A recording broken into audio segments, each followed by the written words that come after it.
That creaking you hear is just a rusty treadmill. Don't blame the operator on board. He has plenty of oil. Right now I'm 102, but I'll be 103 in another month. And doesn't slow down enough to collect any dust. I come here 5-6 times a week.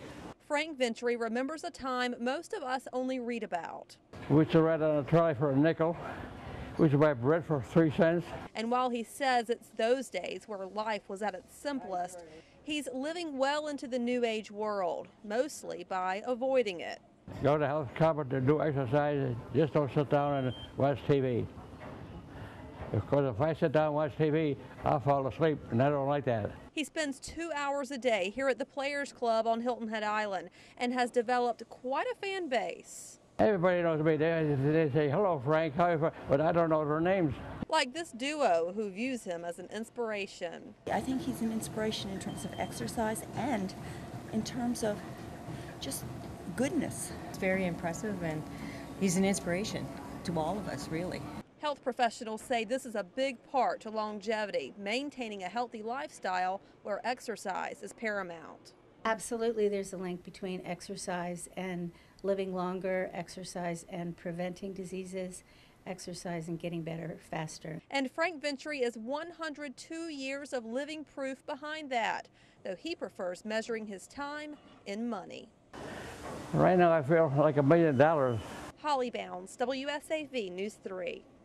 If you want to hear the truth behind a lie, my date of birth, you see, date and place of birth. Then listen to Lloyd Harrell talk about the greatest fib he ever told.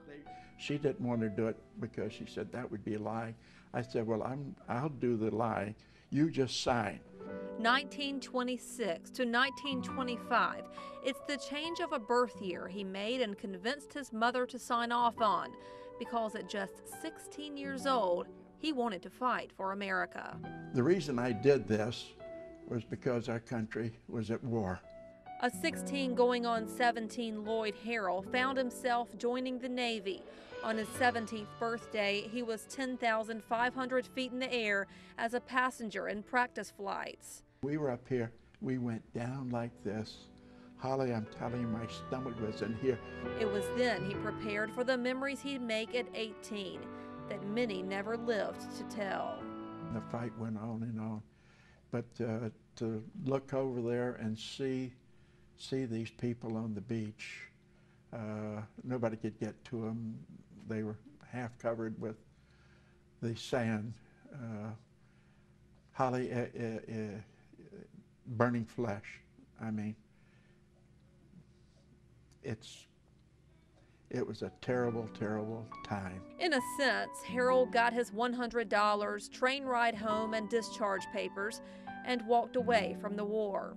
But on our recent visit to Washington, D.C., particularly the Iwo Jima Memorial, it's amazing that people remember. It was evident he did not leave it all behind. I was in my action station, general quarter station, I was on a 40 millimeter anti-aircraft gun. And we had 5 on the ship, and I was on the starboard rear. And my position, I controlled with like this, the gun barrel going up and down. And I had the firing pin under my right foot. And believe it or not, during all of the fighting, I never ever had to fire my gun in anger.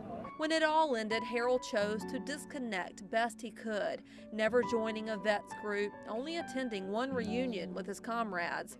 But this 12-hour trip, friends twisted his arm to go on. It's a very emotional day. Came at him like a revival, reminding him of the truth within the journey he started with a little white lie. This is mind-boggling for a 16, almost 17-year-old kid, you know. An honest feeling of faith he made out there that no matter what comes our way, he'll forever carry in his heart. We are under attack in this country. And while I fear for our country, it's like a moving tide. It's going to take time to shove it back, but shove it back we will. In a time when everyone seems to be hard-pressed for cash, more and more are starting to give it away. It made my day. It really did. When I went to go pay, they're like, oh, it's paid for. If you're measuring the kindness at Bluffton's Corner Perk, it's safe to say their cup overfloweth.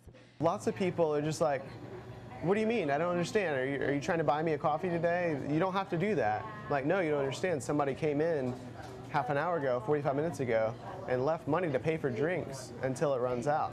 It kicked off 2 years ago with an average Joe customer who left the first $100 bill. It's someone that just really has a kind heart and wants that to generate in this area. She got what she wanted. Not just customers, but strangers who heard what was happening started paying for people who follow. He said, well, I want to do that too. And he just gave me the $100 and left. He didn't even get anything. None leaves their name, only their money, and a feeling of inspiration jolting this community. For somebody to come out of the blue and think about someone other than themselves it's refreshing. It's very inspiring to hear someone actually living out what so many of us talk about and just paying it forward and doing things for other people. While they all walk in for a pick-me-up, lately that's from the compassion that comes with the coffee. Holly Bounds, WSAV News 3. Forward.